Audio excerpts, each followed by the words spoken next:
Hey there, welcome to the Celtics Roundtable on the Boston Celtics newsfeed. We are powered by CLNS Media.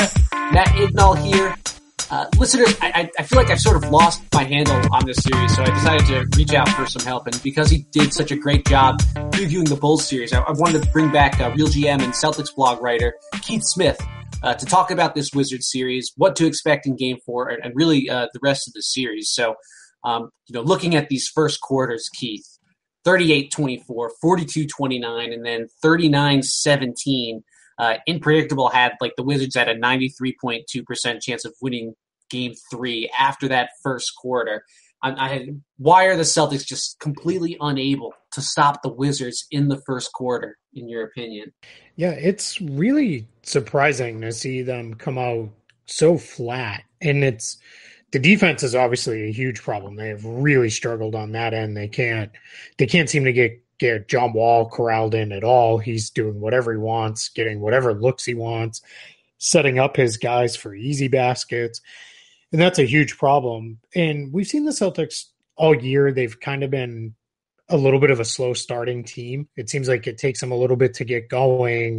They need to get a little bit of energy and the crowd behind them, and then they pick up the pace and start playing better. But this is something that if they don't fix it, we saw it last night. You can only put yourself into so many holes and hope to dig out of them, and eventually it's not going to work. Yeah, that 22-0 run was brutal. Is it because the Wizards are just and we know they're a really good first quarter team, but you think they're just extremely fresh coming out, and that seems to be why every shot's dropping through the hooper? Is there something that the Celtics aren't doing defensively that they should be? Yeah, really, it feels like to me it's all John Wall. He is coming out and he is in attack mode from the tip. There's no settle in and probe the defense and see what it looks like. He is just going right after it. He starts out the game going downhill and then never really stops. I don't know what they do differently. I don't know if you have to start with Isaiah Thomas has had him, I think, all 3 games to start off on the opening handful of possessions. Before then they've switched and they've moved him to either Beal or Porter. I don't know if you have to start with somebody else on Wall right off the jump and just say, we're going to do this, or trap him to get the ball out of his hands, or switch more, or however they're going to do it. But that seems like the full thing that's happening to them is, Wall is playing to the utmost level of his capabilities and is just really killing the Celtics right out of the gate. He's really good. Yeah. I mean, he's so good in the pick and roll. I almost think that the Celtics should just start out, switching everything, or at least where they can. And but I don't know. Maybe that means that they need to change their starting lineup a bit. And I just sort of feel like Gerald Green is just not meant for this series. I think he played a little bit above his head against the Bulls, and then I was disappointed to learn that he was going to be starting Game 3. Some people on this podcast have called for Marcus Smart potentially. Some people have called for Jaylen Brown. I even heard Evan recently. He wants Jonas Jerebko out there. Yeah, I think they are probably going to change it up. I can't imagine they'll run it right back with Green again. I think it's probably likely we might see, maybe Jaylen Brown get out there. He's played with good energy. He's given the team fairly good defensive look so far. He's defended Wall quite well on a handful of plays. Beal too, yeah. Yeah, he's done well. Where he loses it is when he's completely off the ball, and then he tends to forget his assignment or lose his guy, and that's why he came in and then was pulled out almost immediately, because he lost Bojan Bogdanovic and let him get 2 or 3 wide open jumpers, and Brad Stevens just isn't going to deal with that. So he's got to fix that, get that tightened up. Maybe Jerebko's the answer, but that doesn't help on Wall at all. That's not going to do anything there. So I'm not sure. It's Smart, maybe, but he's been such a disaster offensively and was such a mess in Game 3 that I'm not sure you can go there. Let's talk a little bit about Isaiah Thomas on the defensive end. You mentioned that Wall has just kind of been going at him, and in Game 3 we saw Otto Porter really go after him. But it almost looks like the Celtics are just, I don't know, willing to live with it, or at least willing to live with post-ups on Isaiah Thomas. And maybe the best thing that you could do in that situation is just, make sure Otto Porter doesn't catch the ball within 15 feet. Like if you could push him out to 18 feet, he can't just take 2 dribbles and take, a shot from, inside the free throw line or something like that. But do you think the Celtics should make more of an effort to hide Isaiah, or you think they should just sort of live with it? Yeah, I think if you're going to start him on Wall, they need to be very conscious of bringing help or coming with someone else who can trap to get the ball out of his hands. But then that puts pressure on the other 3 guys to make sure their rotations are completely on point.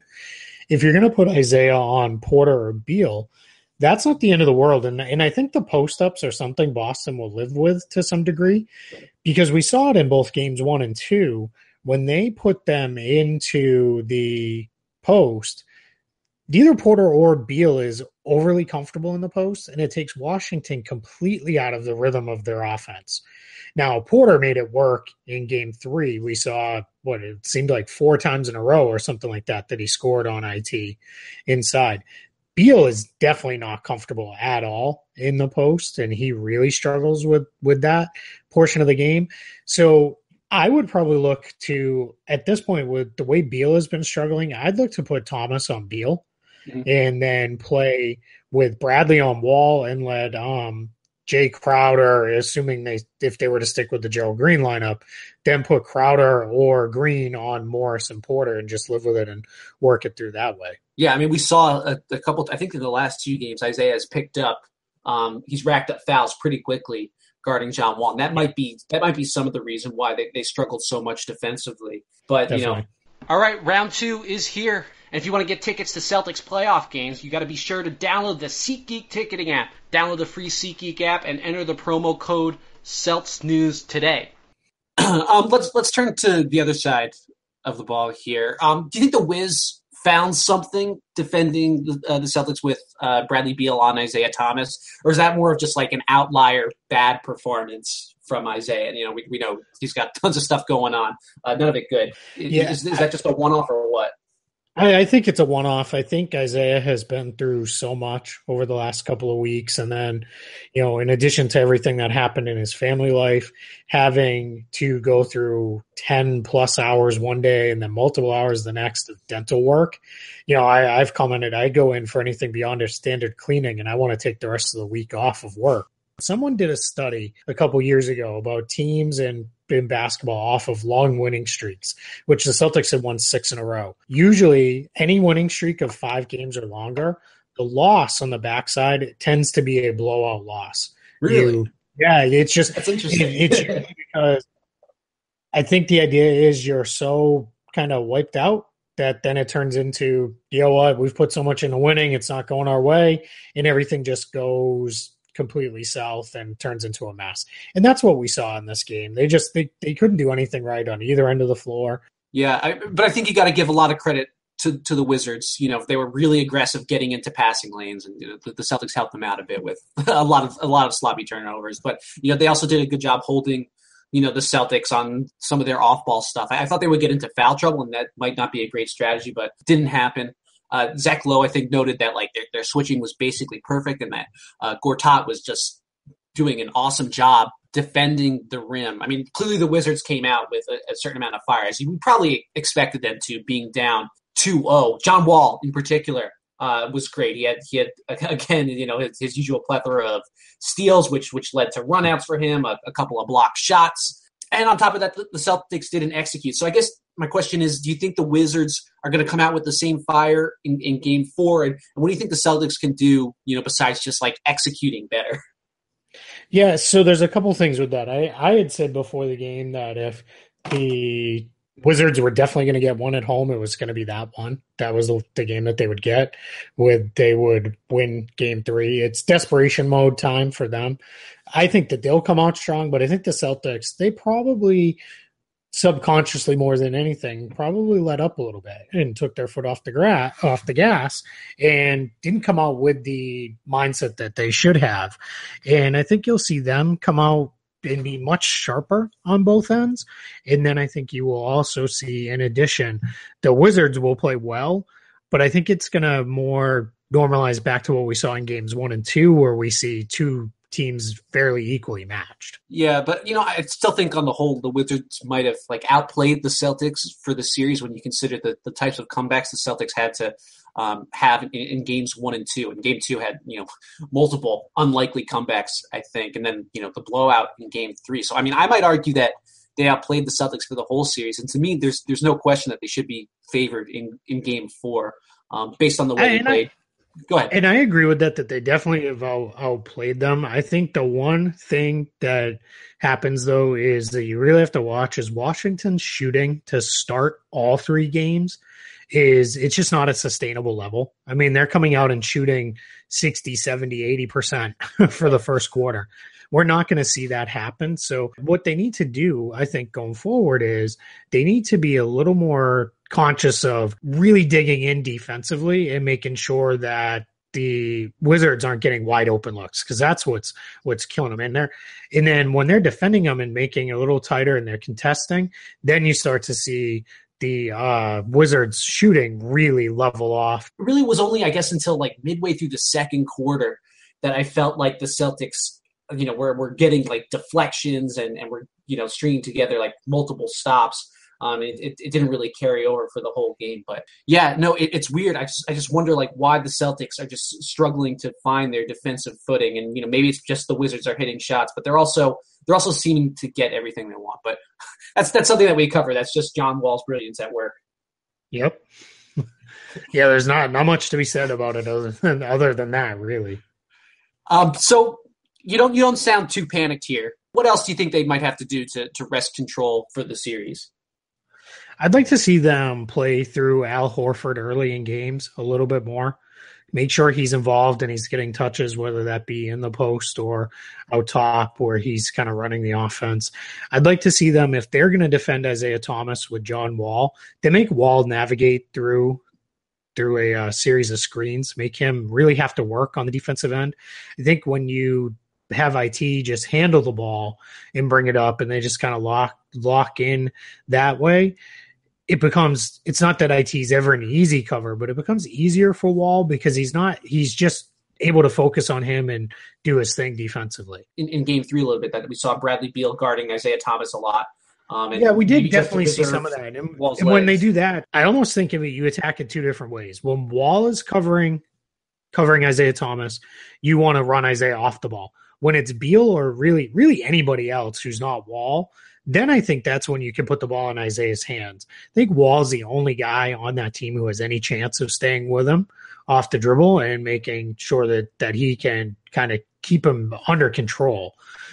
The other thing I'd like to see him do, and they got away from this in game 2 and then in game 3, was they started running their offense. I wrote a post for a Celtics blog about how they tweaked the offense to give Isaiah more space to work, where they were setting all their screens up near the logo, up closer to midcourt. Now what has happened is they have turned it into they're more running them closer to the 3-point arc. And what that means is that's just that much more confined of an area, and it becomes an easier to defend group. So I'd like to see them really spread it out more. That 4-guard lineup around Horford seems to really give Washington fits. They don't like it because then they have to go much smaller than they want to go to defend it. So I'd like to see them, one, work through Horford a little more, play IT off the ball a little bit more, and then do what they were doing to give more space to make things happen.